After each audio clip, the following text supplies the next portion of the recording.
உங்கள் இல்ல திருமணம் இனிதே அமைந்திட கத்திஜா நிக்காஹ் ஆன்லைன் மேட்ரிமோனி முஸ்லிம்களுக்காக 12 வருட சேவை அனுபவம் உள்ள நம்பகமான ஸ்தாபனம். தரமான தெரிவு செய்யப்பட்ட வரன்கள் தமிழ், உருது, மலையாளம் வரங்களும் பதிவு செய்யலாம்.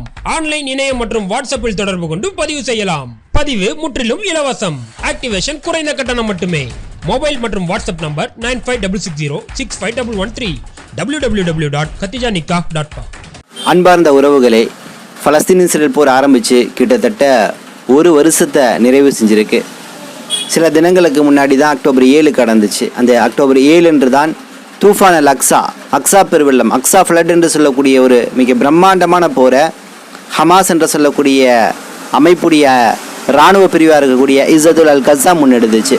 ஸோ அந்த ஓராண்டுகள் மிகப்பெரிய அளவில் ஏற்படுத்தப்பட்ட அந்த சண்டையில் பலஸ்தீனுக்கான விடுதலையை நோக்கி கொஞ்சம் கொஞ்சமாக நகர்ந்துருச்சு அப்படின்னு தான் நம்மளால் பார்க்க முடியும். காரணம், ஒரு இன்ச்சு கூட பின்தங்காமல் இன்றைக்கி ஹமாஸ் என்று சொல்லக்கூடிய அந்த அமைப்பு உறுதியோடு நின்று பல்வேறு தலைவர்களை இழந்து இன்றைக்கி போராடிட்டு இருக்கு. ஸோ அப்படிப்பட்ட அந்த போராட்டத்தை இன்றைக்கி இன்னும் வீரியமாக ஹமாஸோடு இணைந்து ஹூதிகள், இன்னும் ஹிஸ்புல்லாவை சார்ந்தவர்கள் என்ற ஆக்சஸ் ஆஃப் ரெசிஸ்டன்ட் கீழே இருக்கக்கூடிய அமைப்புகள் முன்னெடுத்து சென்று கொண்டிருக்கிறார்கள்.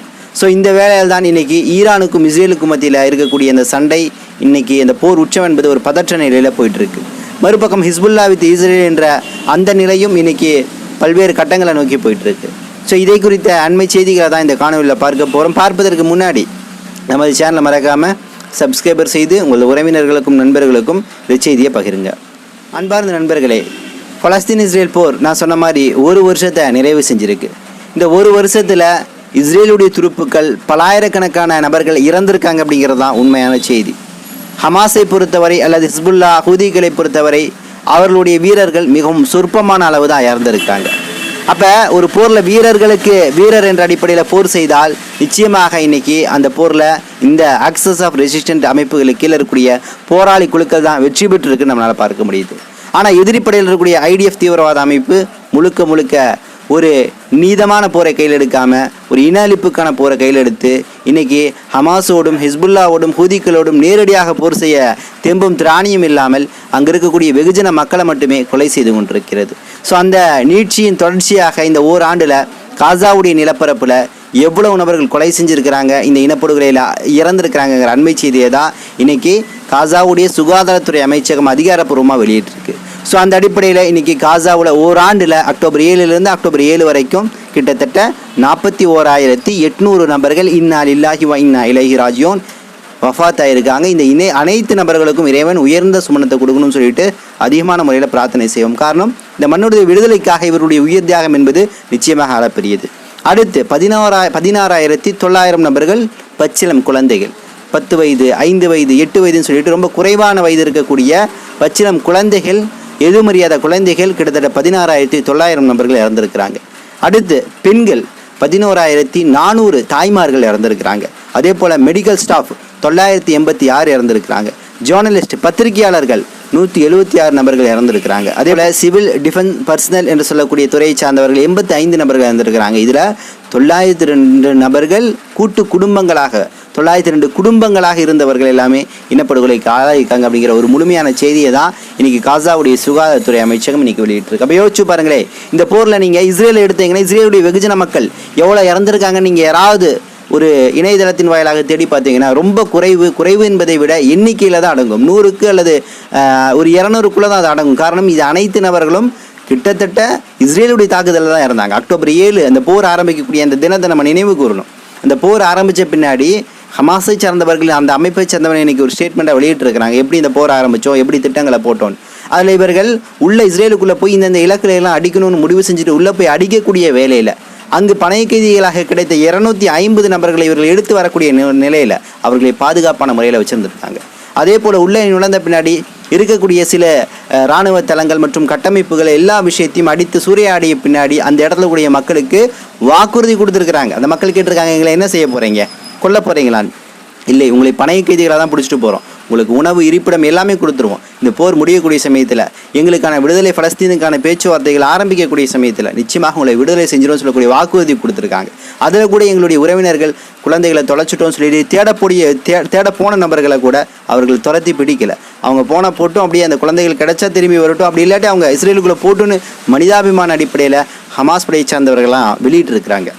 ஸோ இந்த அளவு அவருடைய பக்குவமும் மேன்மையும் ஒரு பெரிய அளவில் இருந்திருக்கு அப்படிங்கிற ஒரு நிலையிலிருந்து தான் நம்மளால் பார்க்க முடியுது. இந்த போரில் நீதியும் அறத்தோடும் செயல்படக்கூடிய ஒரு அமைப்பு அப்படின்னு கேட்டிங்கன்னா நிச்சயமாக இந்த மத்திய கிழக்கில் இருக்கக்கூடிய ஆக்சஸ் ஆஃப் ரெசிஸ்டன்ட் அமைப்புகள் தான் அப்படின்னு நம்மளால் சொல்ல முடியும்.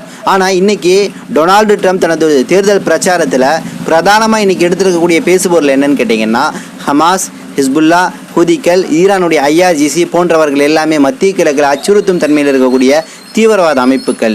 இவர்களை மத்திய கிழக்கிலிருந்து நீக்கிட்டாலே நிச்சயமாக மத்திய கிழக்கு ஒரு விடுவெளி பெற்றுவிடும், அந்த பூமி விடுதலை ஆகிவிடும் என்ற அளவுக்கு இன்றைக்கி ட்ரம்ப் ஒரு வெறுப்பு தன்மையிலேருந்து இந்த பிரச்சாரத்தை முன்னெடுத்துட்டு இருக்கிறாரு. அப்போ அமெரிக்காவுடைய இலக்கு என்ன? மத்திய கிழக்கில் தனது நாட்டாமையை நிலைநிறுத்தி கொண்டே இருக்க வேண்டும், அது இஸ்ரேலின் வழியாக ஒரு நிலைப்பாட்டை எடுத்துக்கொண்டே இருக்க வேண்டும் அப்படிங்கிறதுல ஒரு தெளிவாக இன்னைக்கு அமெரிக்கா செயல்பட்டு இருக்கு அப்படிங்கிற ஒரு விஷயத்தை நம்மளால் பார்க்க முடியுது.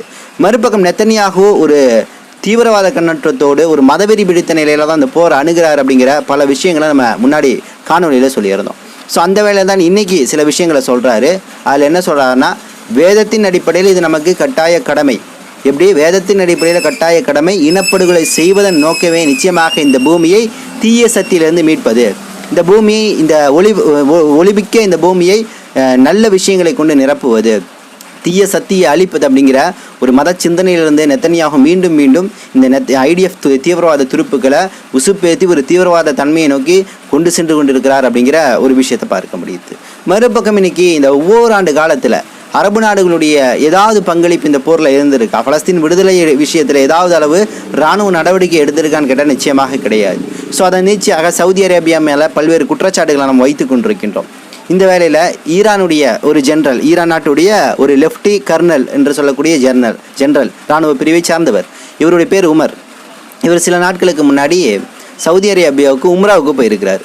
உம்ராவுக்கு போன நபர் என்ன பண்ணியிருக்கிறாருன்னா, அந்த காபத்துல்லா இருக்குல்ல, அதை சுற்றி சில பகுதிகளில் துவா செஞ்சுட்டே போயிருக்கிறார். அப்படி ஒரு துவா செய்யக்கூடிய சமயத்தில் அந்த துவாவை கேட்டு விட்ட உடனே சவுதி அரசு உடனடியாக இந்த உமர் என்று சொல்லக்கூடிய ஈராக்குடைய லெஃப்டினன்ட் கர்னல் உமரை கைது செஞ்சுருக்கிறாங்க. எதற்கு கைது செஞ்சுருக்காங்கன்னு கேட்டிங்கன்னா, நிச்சயமாக உள்ளளவு நீங்கள் வேதனை அடைவீங்க, நிச்சயமாக சவுதியை குறித்து நீங்கள் நிச்சயமாக ஒரு வெறுப்புத்தன்மையில் இருப்பீங்க. ஏன்னு கேட்டிங்கன்னா, இன்றைக்கி எதற்காக கைது செஞ்சுருக்காங்கன்னா, பலஸ்தீன் விடுதலைக்காக இவர் துவா செய்தனால. குறிப்பாக இவர் என்ன துவா செஞ்சுருக்காருன்னு கேட்டிங்கன்னா, இறந்த ஹசன் நசருல்லாவுடைய அந்த எதிர்ப்பின் அச்சு இன்னும் வலுப்படுத்த வேண்டும், ஹசன் நசருல்லாவுடைய இறப்புக்கு பின்னாடி இன்னும் மீளெழுச்சி அடைய வேண்டும், விடுதலை பலஸ்தீன் அடைய வேண்டும் என்ற துவாவும் செய்து இஸ்ரேலுக்கு எதிராக பிரார்த்தனை செஞ்சுருக்கிறார். இஸ்ரேல் அழிய வேண்டும், நெத்தன்யாகு அழிய வேண்டும், கொடூரர்கள் அழியணும்னு சொல்லிட்டு ஃபத்வா விட்டு ஒரு துவா செஞ்சுருக்கிறார். இந்த துவாவிற்காக இது ஒரு அரசியல் கண்ணோட்டத்தோடு அப்படின்னு சொல்லிட்டு ஒரு மார்க்க சிந்தனையோடு ஒரு மார்க்க நிகழ்வோடு ஒன்று நடக்கக்கூடிய இந்த சமகாலத்தில் நடக்கக்கூடிய இந்த விஷயங்களை இன்னைக்கு சவுதி அரேபியா வெறுக்கிறது என்பதை தாண்டி துவா செய்த நபரை கைது செஞ்சிருக்கு. குறிப்பாக இவர் ஈராக்குடைய லெப்டினன்ட் கர்னலாக இருக்கிறார், ஒரு இராணுவ படையில் இருக்கக்கூடிய நபர். இவருக்கே இந்த நிலைமை அப்படின்னா சக மனிதன் இன்னைக்கு பலஸ்தீனுக்காக கை ஏந்தி அங்கே துவா கேட்டானா அங்கே தடியால் அடிக்கக்கூடிய ஒரு சூழல் உருவாகும் அப்படிங்கிறத நம்ம எதிர்ச்சியாக பார்க்க முடியும். அப்போ நிச்சயமாக சவுதி அரேபியாவுடைய இந்த செயல் மிகவும் கண்டிக்கத்தக்க ஒரு விஷயமாக காணப்படுது அப்படிங்கிற ஒரு செய்தியை பார்க்க முடியுது. அடுத்த ஒரு அண்மை செய்தி, காசாவுடைய பல்வேறு பகுதிகள் மேலே தாக்குதல் நடத்தப்பட்டு கொண்டிருக்கிறது. குறிப்பாக ஜபாலி அகதிகள் முகாம் மேலே 7 வயது மதிக்கத்தக்க ஒரு சிறுமிக்கு இஸ்ரேல் துப்பாக்கி சூடு ஸ்னீப்பரில் சுட்டதில் கழுத்தில் கொண்டு போய் நின்று இந்த குழந்தை துடிதுடித்து கொண்டு இருக்கிறத அந்த குழந்தையை இன்றைக்கி கூட்டிகிட்டு ஹாஸ்பிட்டலில் கொண்டு போயிட்டு இருக்கிறாங்க. அதே போல் வெஸ்ட் பேங்கில் இருக்கக்கூடிய ஒரு இடம் நப்சல் என்று சொல்லக்கூடிய இடம், நபுல்ஸ் என்று சொல்லக்கூடிய இடம், இங்கே 65 வயது மதிக்கத்தக்க ஒரு முதியவரை சுட்டு இஸ்ரேல் கொண்டிருக்கு. இந்த போரில் நீங்கள் அதிகமாக பார்த்துருப்பீங்க, வயதானவர்கள், பெண்கள், குழந்தைகளை மட்டும்தான் இந்த இஸ்ரேல் கோழைகள், ஆண்மையற்றவர்கள் தொடர்ந்து கொலை செய்து கொண்டிருக்கிறார்கள். அதில் நடுத்த வயது மதிக்கத்தக்க வாலிபர்களிடம் இவங்களுடைய முறுக்கு பழிக்காது. ஏன்னா அவன் போராளி குழுவாக இருக்கிறான், ஒவ்வொரு புது பிரிகேட் ரீதியிலையும் உருவாகிட்டு இருக்கிறான். ஸோ அவனோட நேரடியாக சண்டே போட ஆண்மையற்ற ஒரு இராணுவமாக தான் இன்றைக்கி IDF இஸ்ரேலுடைய இராணுவம் செயல்பட்டு இருக்கு. இதோட ஒரு கூடுதல் செய்தியை சொல்லிடுறேன். இஸ்ரேலுக்காக இன்றைக்கி இஸ்ரேலை எதிர்த்து பலஸ்தீன் லெபனானுக்காக குரல் கொடுத்த சென்னையில் பல நபர்கள் கைது. எங்கன்னு கேட்டிங்கன்னா, தமீமுன் அன்சாரி தலைமையில் பாரிஸ் கார்னர் இருக்குல்ல சென்னையில், அங்கேருந்து துறைமுகம் நோக்கி நடந்து போயிருக்கிறாங்க முற்றுகையிடுவதற்காக. எதற்காகன்னு கேட்டிங்கன்னா, இந்த லெபனானிலையும் இஸ்ரேலியும் நடக்கக்கூடிய இந்த போரில் மிகப்பெரிய இழப்பு நடந்திருக்கு, இனப்படுகொலை நடந்திருக்கு. இதற்கு முழுக்க ஆயுதங்கள் எல்லாத்தையும் இந்தியா சப்ளை பண்ணியிருக்கு. குறிப்பாக ஹர்மஸ் 900 என்று சொல்லக்கூடிய கில்லர் ட்ரோனை இஸ்ரேலுக்கு அதிகமாக கொடுத்தனால இந்த ட்ரோன்களை வைத்து அதிகமாக இனப்படுகொலை இஸ்ரேல் செஞ்சுருக்கு. அப்போ இந்த இனப்படுகொலையில் இந்தியாவுக்கும் பங்கு இருக்குன்னு சொல்லிட்டு மோடி அரசை கண்டித்து இந்தியா இஸ்ரேலுக்கு ஆயுதங்களை வழங்குதுன்னு சொல்லிட்டு தமீமுன் அன்சாரி தலைமையில் ஒரு பேரணி நடந்திருக்கு, ஆர்ப்பாட்டம். ஸோ இந்த ஆர்ப்பாட்டத்தில் தான் இன்றைக்கி தமீமுன் அன்சாரி கைது செய்யப்பட்டிருக்கிறார் அப்படிங்கிற ஒரு செய்தி வருது. அப்போ நிச்சயமாக நீதிக்காக குரல் கொடுக்கக்கூடிய ஒவ்வொரு நபர்களுடைய குரவழி என்பது இன்றைக்கி நெரிக்கப்பட்டு கொண்டிருப்பாக. தமிழ்நாட்டில் ஒரு நீதியையும் ஒரு நியாயத்தையும் பேசக்கூடிய இந்த மண்ணில் கூட இப்படிப்பட்ட கைதி படலங்கள் நடக்குது அப்படிங்கும்போது நிச்சயமாக உள்ள அளவு வேதனை அளிக்குது அப்படிங்கிற ஒரு விஷயத்தை தான் நம்மளால் இங்கே பார்க்க முடியுது. இது மீண்டும் ஒரு அண்மை செய்தி. கடந்த 24 மணி நேரத்தில் கிட்டத்தட்ட 65 பலஸ்தீன் மக்கள் கொல்லப்பட்டிருக்கிறார்கள். இதில் 6 நபர்கள் பச்சிளம் குழந்தைகள் அப்படிங்கிறது குறிப்பிடத்தக்க விஷயம்.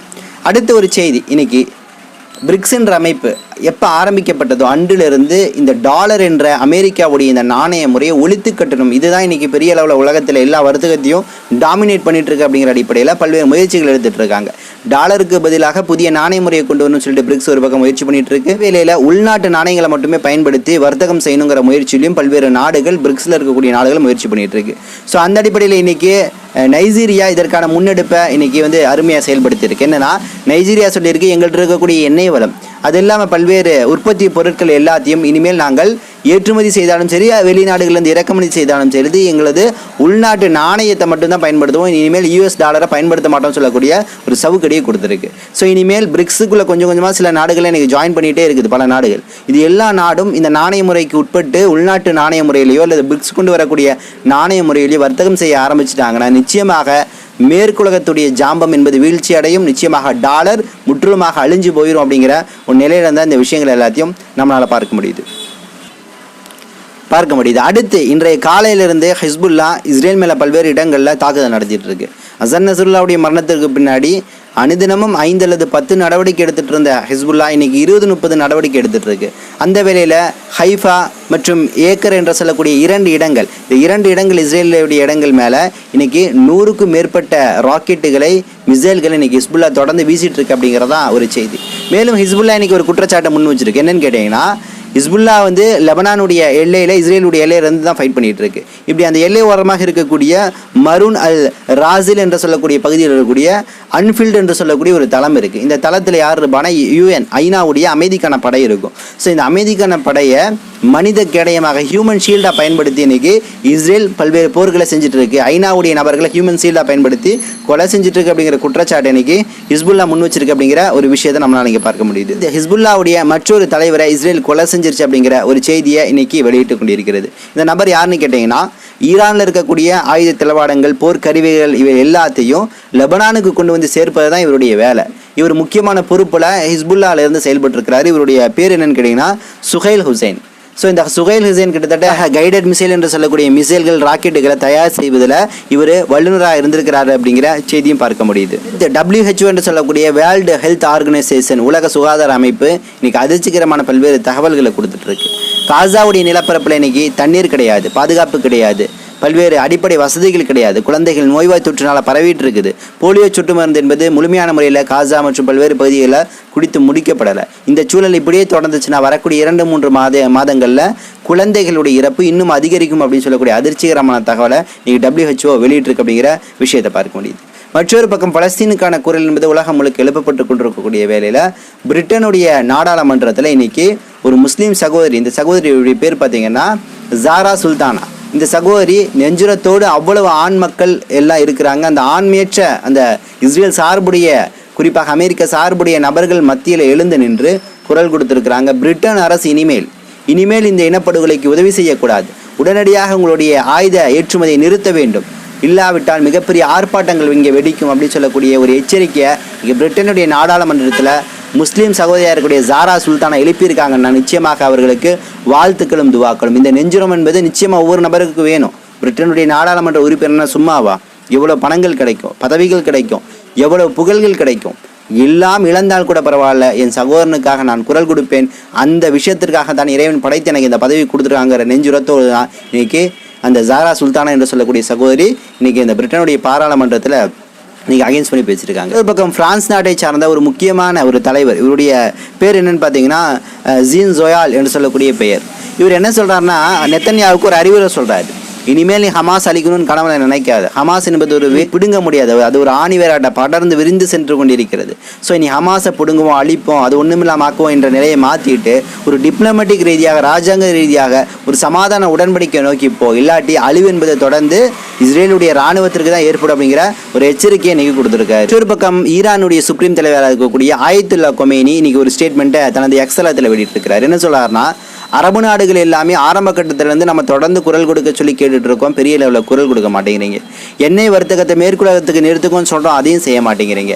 இந்த சமயத்தில் திடீர்னு நாங்கள் பலஸ்தீனுக்கு ஆதரவாக கொடுக்குறோம் சொல்லக்கூடிய குரல் எழுப்புறீங்க அப்படிங்கிற விஷயத்தை எதை நோக்கி சொல்ல அவர் வராருன்னா, சவுதி அரேபியா நோக்கி தான். சவுதி அரேபியா அண்மை காலமாக தொடர்ந்து பலஸ்தீன் தனி நாடு அமையணும், தெற்கு ஜெருசலத்தை மையமாக வச்சு விடுதலை பலஸ்தீன் அமையணுங்கிற பல விஷயங்களை பேசிகிட்டு இருந்தாலும் அந்த இடத்துல இந்த நார்மலைசேஷனுக்கான உறவை தவிச்சிட்டு இருக்கு, அது எதிர்பார்த்துட்டு இருக்குங்கிற ஒரு விஷயம் தான் நமக்கு தெரியும். ஸோ அதை மையமாக வச்சு தான் இவர் சொல்கிறாரு, இது சுப்ரீம் தலைவர் ஆயத்துல்லா கொமேனி, நீங்கள் முயற்சி பண்ணிகிட்டு இருக்கீங்க, அண்மை காலமாக குரல் கொடுக்குறீங்க. ஸோ இது உண்மையாகவே நீங்கள் குரல் கொடுத்து நீங்கள் அந்த நிலைப்பாட்டை எடுத்தீங்கன்னா நிச்சயமாக உங்களுடைய நாட்டை நோக்கி இஸ்ரேல் தாக்குதல் நடத்தும். ஸோ நீங்கள் உண்மையான நிலைப்பாட்டில் இருக்கீங்களா இல்லைங்களா அப்படிங்கிற விஷயமே இஸ்ரேல் உங்கள் மேலே தாக்குதல் நடத்தி உங்களை கண்டிக்காமல், உங்கள் மீது வன்மத்தையோ அல்லது வெறுப்பையோ கக்காமல் இருக்கக்கூடிய நிலையிலே புரிஞ்சிக்க முடியுது. நீங்கள் வெளிப்புறமாக நீங்கள் எதிர்ப்பை காட்டினாலும் அந்தரங்கத்தில் அமெரிக்கா, மேற்குலகம் இஸ்ரேலோட கூட்டணி வச்சுக்க தான் விரும்புகிறீங்க அப்படிங்கிற ஒரு நிலைப்பாட்டிலேருந்து தனது கருத்தை வெளியிட்டிருக்காரு. இறுதியாக ஒரு செய்தி இன்னைக்கு துருக்கியிலேருந்து வந்திருக்கு. துருக்கி சொல்லியிருக்கு, தனது குடிமக்கள், தனது நாட்டை சார்ந்த குடிமக்கள் லெபனானுடைய பல்வேறு பகுதிகள் இருந்தீங்கன்னா உடனடியாக அங்கிருந்து வெளியேறிடுங்க. அடுத்த சில காலங்களில் தாக்குதல் என்பது அதிகமாக காணப்படும். உங்களுக்காக நாம் விமான வசதி இல்லாட்டியும் நாங்கள் கப்பல்களை தயாரிச்சிருக்கிறோம், பிரம்மாண்டமான கப்பல்கள். ஸோ அந்த கப்பல்கள் வழியாக, கடல் மார்க்கம் வழியாக நீங்கள் துருக்கி அடைஞ்சிருக்கேன்னு சொல்லக்கூடிய ஒரு அறிவிப்பை இன்னைக்கு துருக்கியுடைய தலைவர் எர்துகான் வெளியிட்டிருக்கிறார். இன்னும் சில தகவல்களை திரட்டிக்கொண்டு இன்ஷா அல்லாஹ் விரைவில் உங்களை சந்திக்கின்றேன். நன்றி. அஸ்ஸலாமு அலைக்கும் வரஹ்மத்துல்லாஹி வபரகாத்துஹு.